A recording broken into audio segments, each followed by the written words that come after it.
네, 시간 함께 찬양하심으로 부활절 성령 강림 후 셋째 주 3부 예배를 시작하도록 하겠습니다.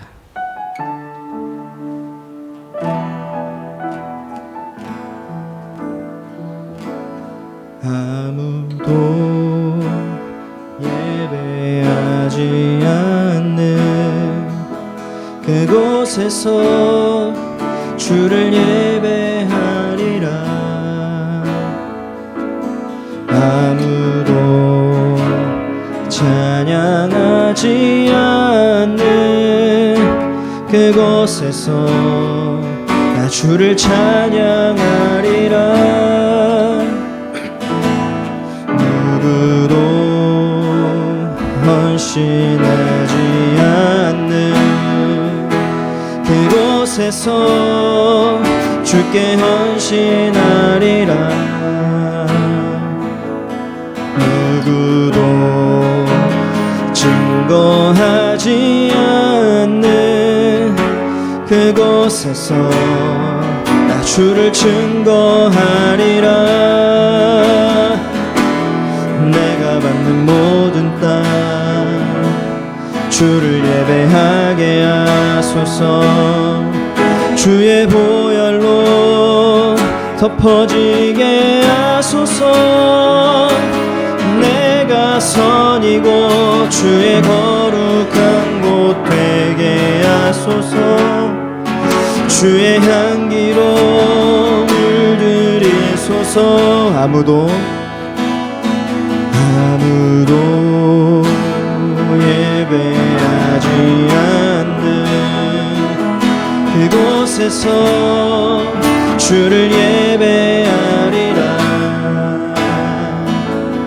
아무도 찬양하지 않는 그곳에서 나 주를 찬양하리라. 누구도 헌신하지 않는 그곳에서 주께 헌신하리라. 누구도 증거하지 않는 그곳에서 나 주를 증거하리라. 내가 받는 모든 땅 주를 예배하게 하소서. 주의 보혈로 덮어지게 하소서. 내가 선이고 주의 거룩한 곳 되게 하소서. 주의 향기로 물들이소서. 내가 받는 모든 땅 주를 예배하게 하소서. 주의 보혈로 덮어지게 하소서. 내가 선이고 주의 거룩한 곳 되게 하소서. 주의 향기로 물들이소서.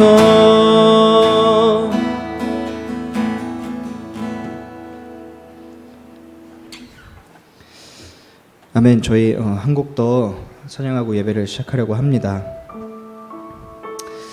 다들 순탄하게 보내고 있으시면 좋겠지만 그러지 못하신 분들도 많을 거라고 생각합니다. 저 역시도 쉽지 않게 살아가고 있는 것 같습니다. 다들 그러실 거라고 생각하는데요.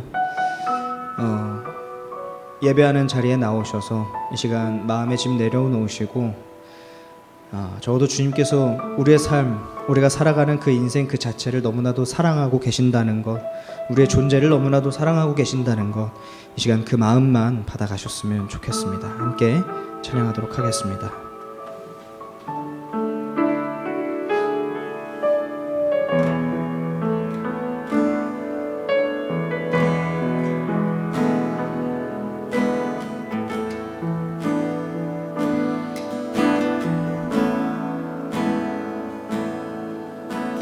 내 마음에 주를 향한 사랑이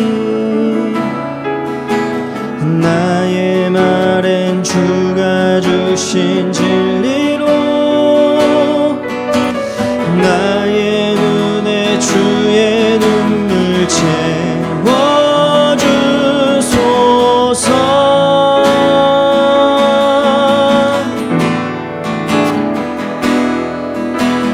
내 입술에 찬양의 향기가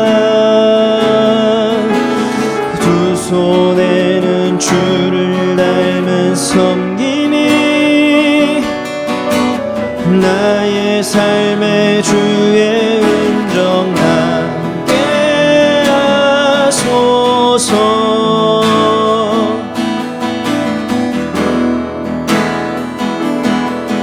하나님의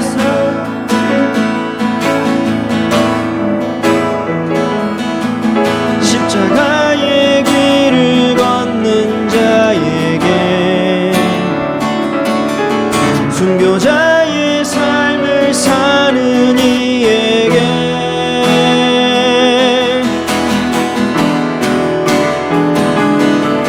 조롱하는 소리와 세상 유혹 속에도 주의 순결한 신부가 되리라.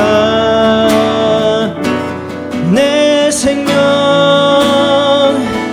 주님께 드리리. 한 번 더 다시 찬양합니다. 내 마음에 주를 향한 사랑이 나의 말엔 주가 주신 진리로 나의 눈에 주의 눈물 채워주소서.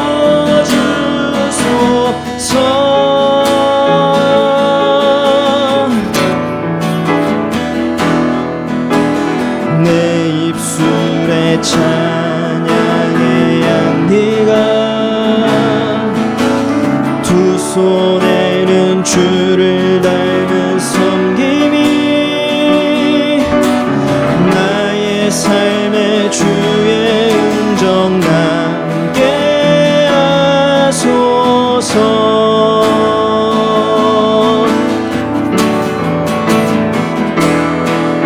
하나님의 사랑이 영원히 함께하리. 십자가의 길을 걷는 자에게 순교자의 삶을 사는 이에게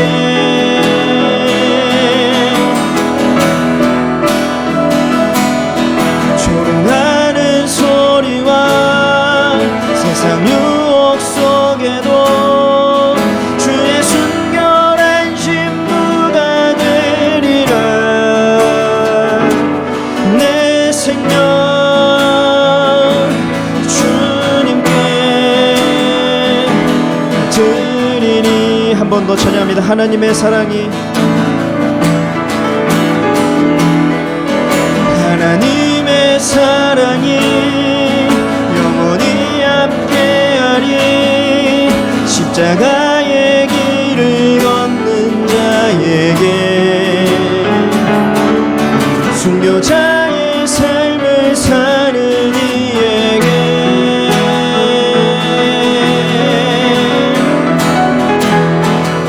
조롱하는 소리와 세상 유혹 속에도 주의 순결한 신부가 되리라. 내 생명 주님께 드리리.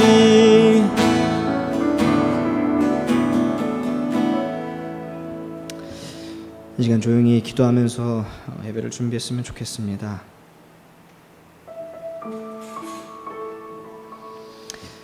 때론 우리가 걸어가는 이 길이, 우리의 삶의 길이 가시밭길 같고 너무나도 아프고 험하고 깊고 높은 산처럼 느껴질 때에 우리가 걸어가는 이 길이 주님께서 우리를 위해 걸으셨던 길이라고 생각하며 나아가길 원합니다. 그리고 그 길 가운데 분명히 주님께서 우리와 동행하여 주실 것이라고 믿습니다. 이 시간 함께 기도하며 나가겠습니다.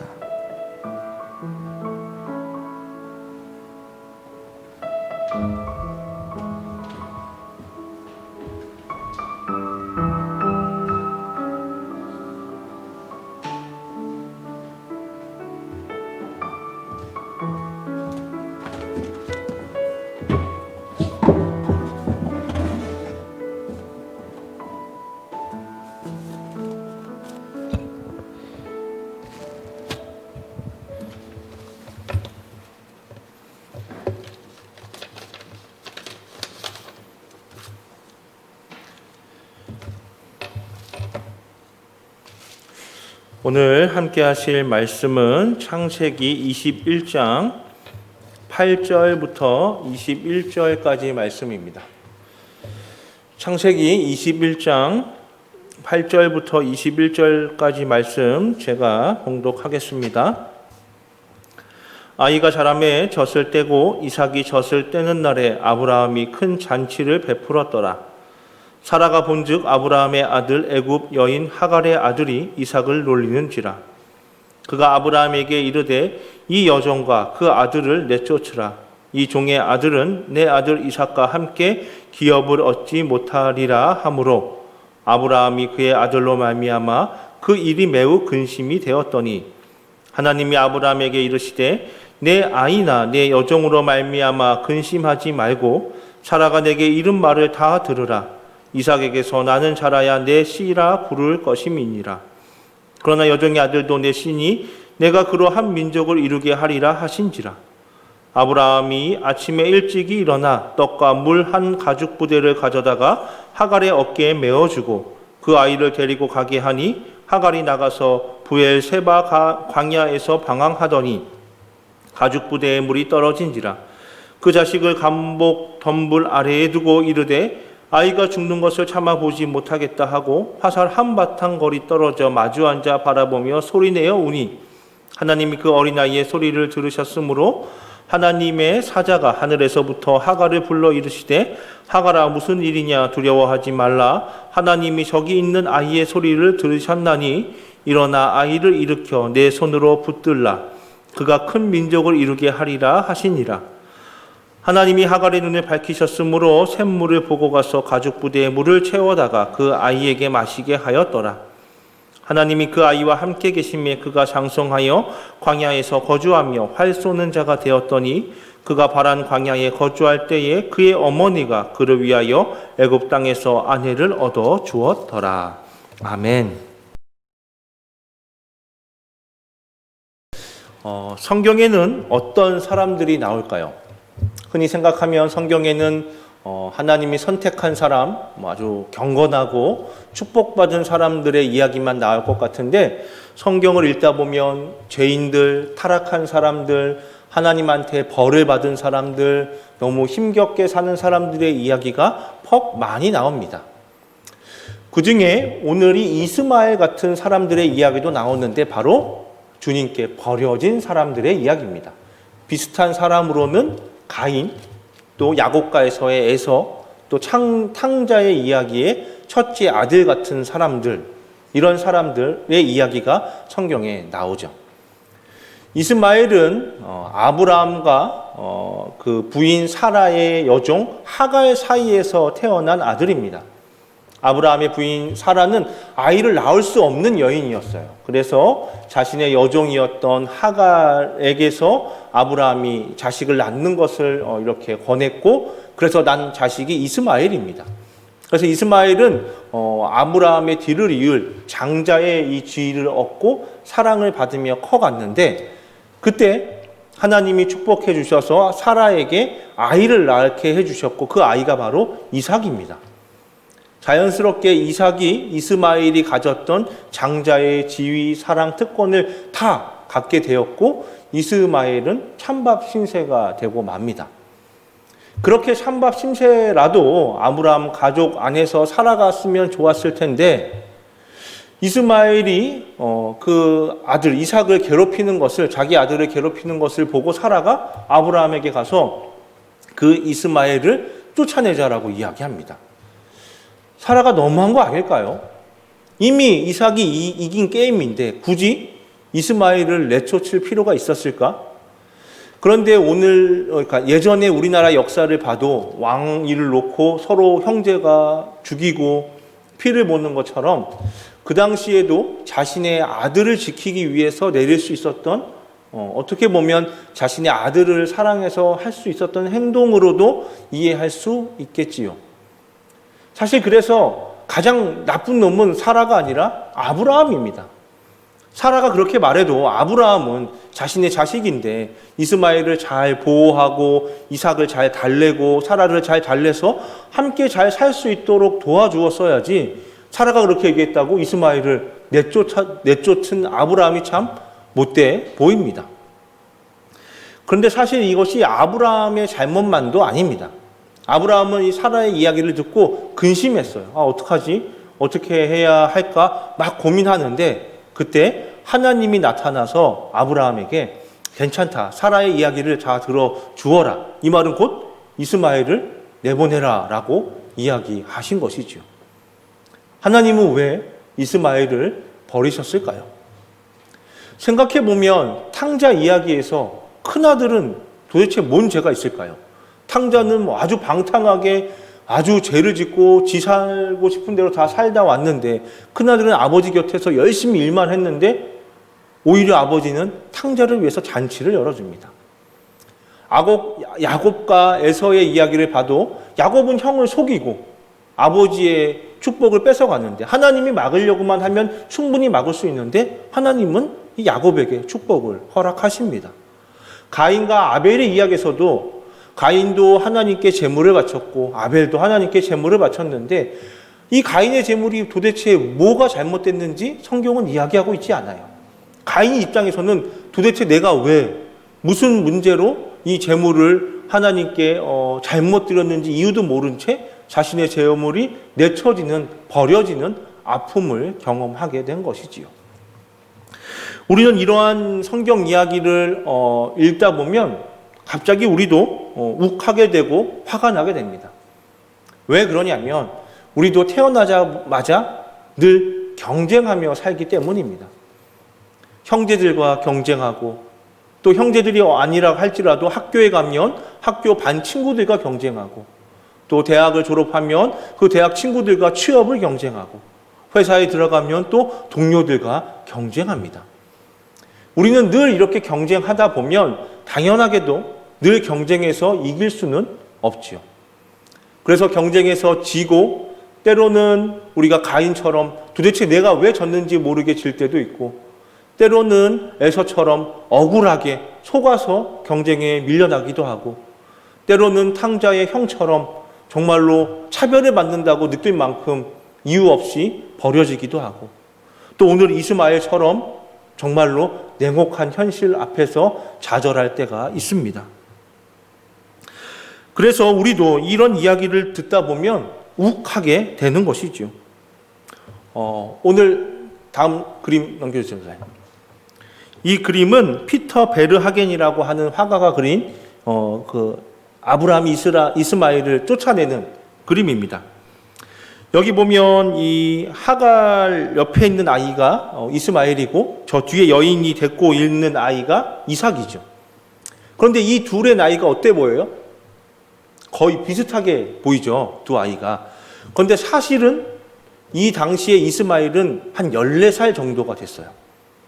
그런데 14살 정도의 이 아이를 이 화가는 이삭과 별다르지 않는 어린 아이의 모습으로 그립니다. 그런데 화가뿐만 아니라 오늘 성경 본문을 읽어보면 이 아이가 14살이라기보다는 아주 작은 어린아이와 같다라는 것으로 묘사가 되어 있어요. 왜 그랬을까? 왜 14살 아이를 이런 어린아이로 묘사하고 있을까? 이것은 그의 심정을 표현하는 이 성경 저자의 어떤 방법이었다고 생각을 합니다. 14살 혈기 많은 이 청소년을 완전히 버려지어서 아무것도 할 수 없는 작은 아이가 되어버린 것이죠. 정말 버림받아서 아무것도 할 수 없는 처절하고 비참하고 내 편은 아무도 없이 자기 혼자 쓸쓸히 버려진 아이와 같은 심정이 이스마엘의 심정이었던 것입니다. 사실 우리도 그럴 때가 있습니다. 열심히 살아가다 보면 열심히 한 만큼 좋은 결과를 얻었으면 좋겠지만 그렇지 못하고 내쳐지고 버려지고 그래서 마음이 속상하고 마치 어린아이처럼 우리가 쪼그라들어서 아무것도 할 수 없을 때가 있지요. 이렇게 우리가 버려졌다고 느낄 때, 이렇게 우리가 아무것도 할 수 없다고 느낄 때 우리는 그때 무엇을 해야 할까요? 어떻게 무언가를 우리가 어떻게 해야 이것을 극복할 수 있을까요? 아브라함이 이 하갈과 이스마엘을 내쫓을 때 준 것이 있는데 이 여인 아까 그 그림 잠깐만요. 보면은 이 하갈이 갖고 있는 것이 있는데 하나가 이 물 한 주머니고 하나는 떡입니다. 이렇게 물 한 주머니와 떡을 이렇게 준 거예요. 그리고 이들이 간 게 부엘세바 광야입니다. 아까 다음 사진. 이런 광야에 물 한 주머니와 떡 하나를 넣고 이 애와 그 엄마가 버려진 거예요.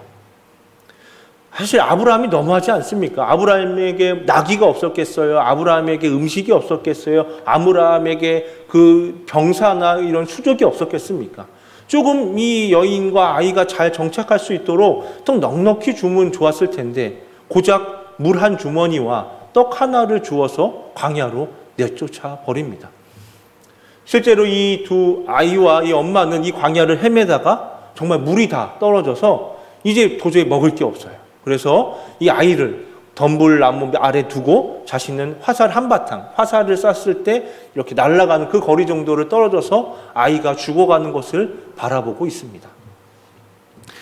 아이가 죽어가는, 물이 없어서 사막에서 아이가 죽어가는 모습을 바라보는 어머니를 보면 딱 떠오르는 이야기가 있는데 그것이 바로 사르밧 가부와 엘리야의 이야기입니다. 하나님은 엘리야에게 사르밧 가부에게 가서 먹을 것을 달라 그러고 그 음식을 먹으라고 명령합니다. 엘리야는 그곳으로 가요. 그런데 사르밧 가부에게는 딱 한 끼를 할 수 있는 음식만 남았습니다. 그래서 이 여인은 자신의 어린 아이와 이 음식을 먹고 죽으려고 결심하고 있었어요. 그때 엘리야가 그 음식을 자신에게 달라고 이야기해요. 그러면서 이렇게 얘기합니다. 하나님이 당신을 지켜주실 거니까 믿고 그 음식을 나에게 달라. 그 음식을 이 과부는 대접했고 음식을 먹었더니 그 기름병에는 기름이 계속 이렇게 찼고 그 곡식통에는 곡식이 계속 찼습니다. 하나님은 마지막 남은 음식을 빼앗으려고 엘리야에게 그 일을 시키신 것이 아니라 그 사르밧 가부가 아무것도 없는 비어있는 통을 바라보지 말고 모든 것 주실 수 있는 하나님을 볼 수 있게 하기 위해서 엘리야에게 말씀하신 것입니다. 아브라함이 고민할 때 하나님은 이렇게 이야기하십니다. 우리 다음 넘겨주세요. 13절입니다. 우리 같이 봉독하겠습니다. 시작. 그러나 여종의 아들도 내 신이 내가 그로 한 민족을 이루게 하리라 하신지라. 아멘.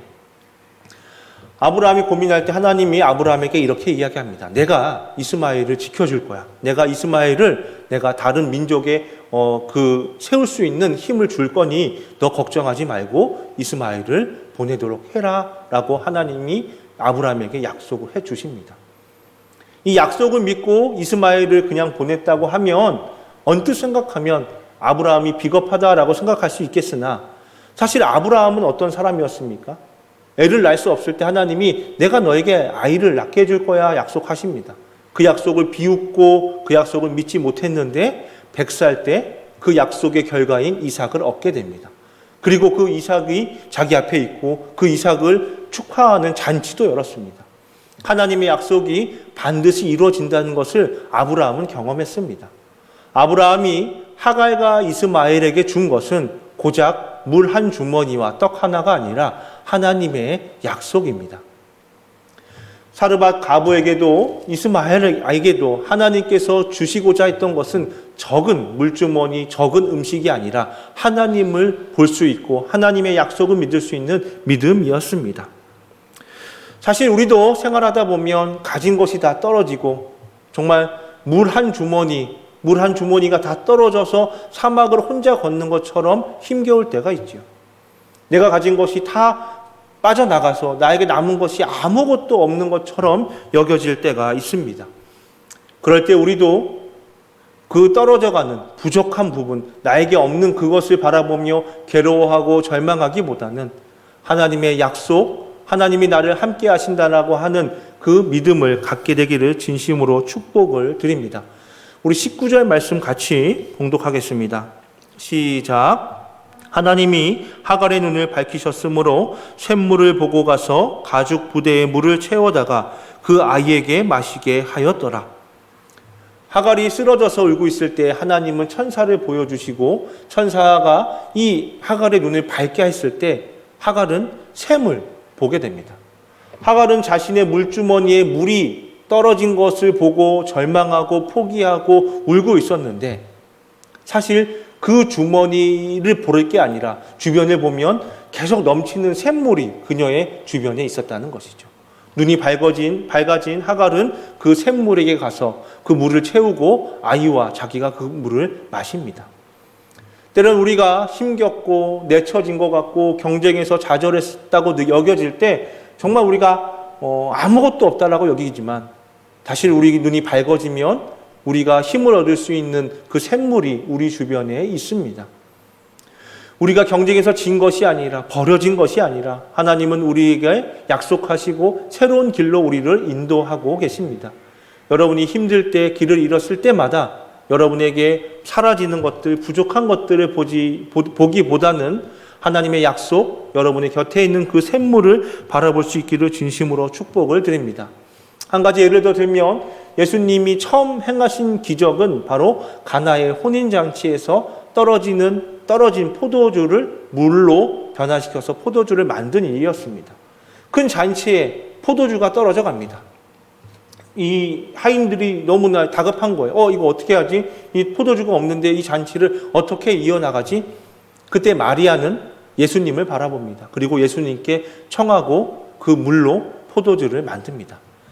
때로는 우리가 생활하다 보면 나의 삶이 기쁨의 잔치가 안 되는 것처럼 여겨질 때가 있죠. 내가 갖고 있는 힘이 다 빠져나갈 때처럼 여겨질 때가 있습니다. 그럴 때 우리도 주님을 바라보고 주님께 청할 수 있기를 진심으로 바랍니다. 우리가 이 은혜를 얻기 위해서 기억해야 하는 말씀이 있습니다. 우리 17절 같이 봉독하도록 하겠습니다.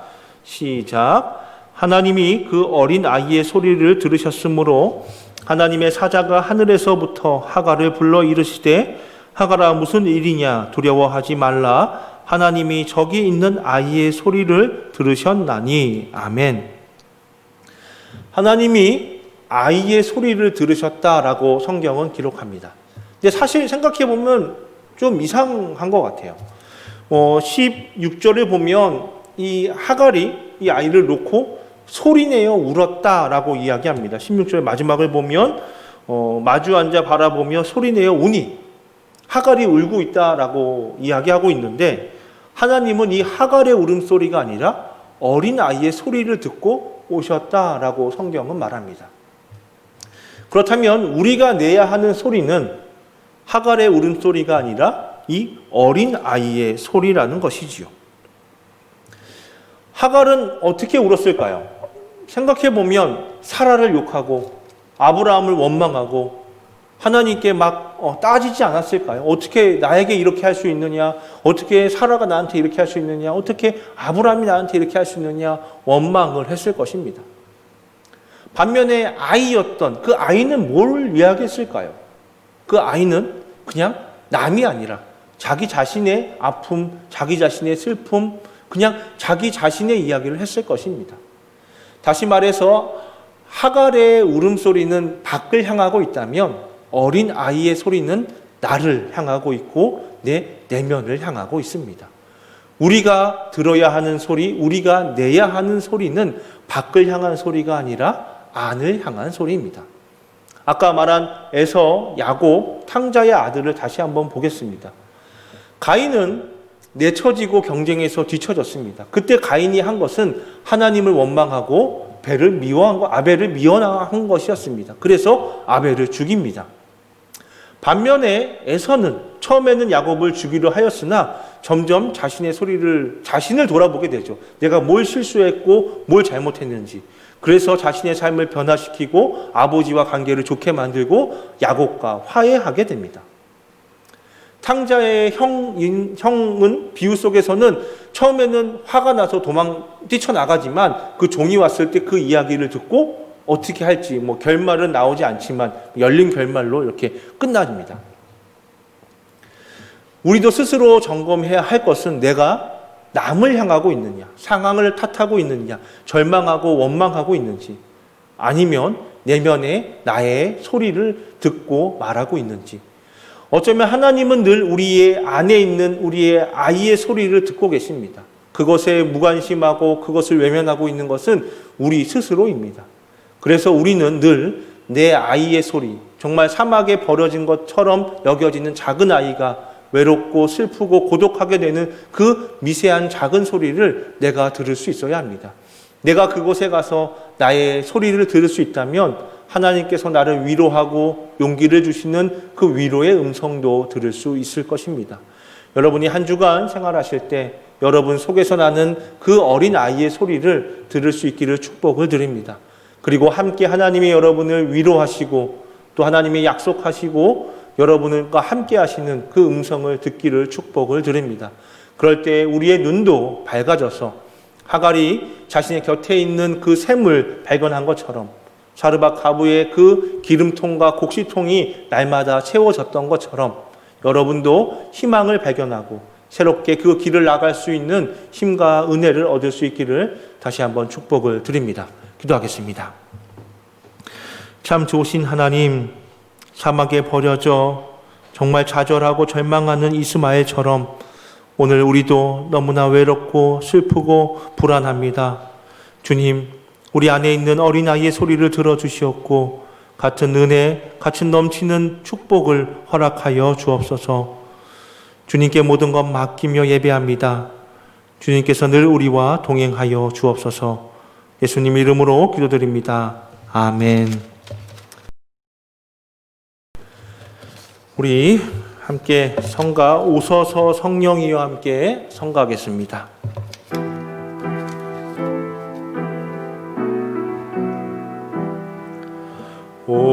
오소서 성령이여 사랑의 길로 인도하소서.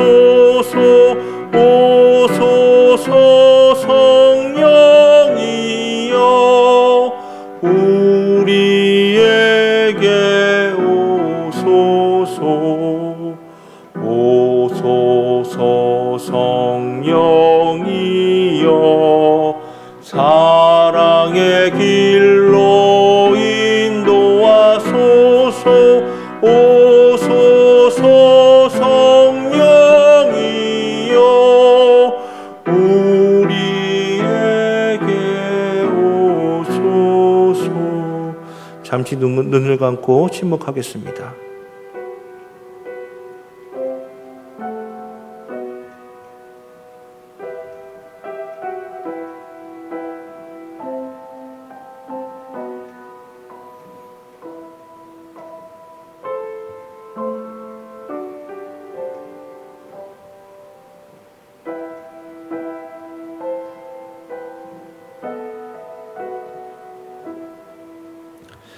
아멘. 예배로 함께 하신 여러분들을 환영하고 축복을 드립니다. 우리 나무 분양을 오늘까지 신청을 받습니다. 보내드린 주보 확인해 주시고 혹 분양을 원하시는 분들은 저에게 연락 주시기를 부탁드립니다. 모이는 예배와 영상 예배를 계속해서 드리고 있습니다. 여러분들도 예배에 힘써 주시기를 부탁드립니다. 다른 광고사항 없으시면 우리 오소서 성령이여 헌금 하겠습니다. 우리 헌금 우리 하겠습니다.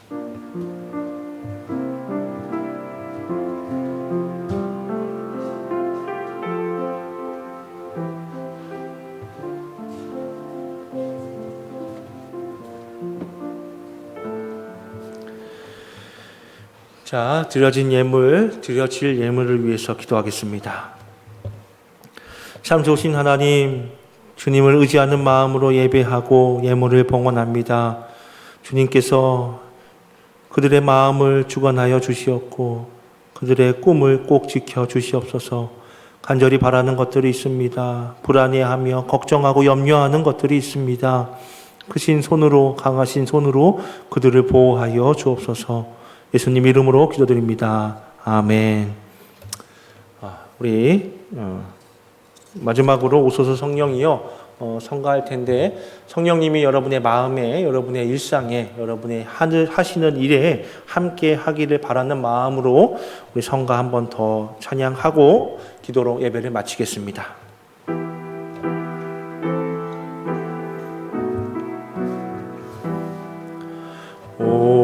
오소서 성령이여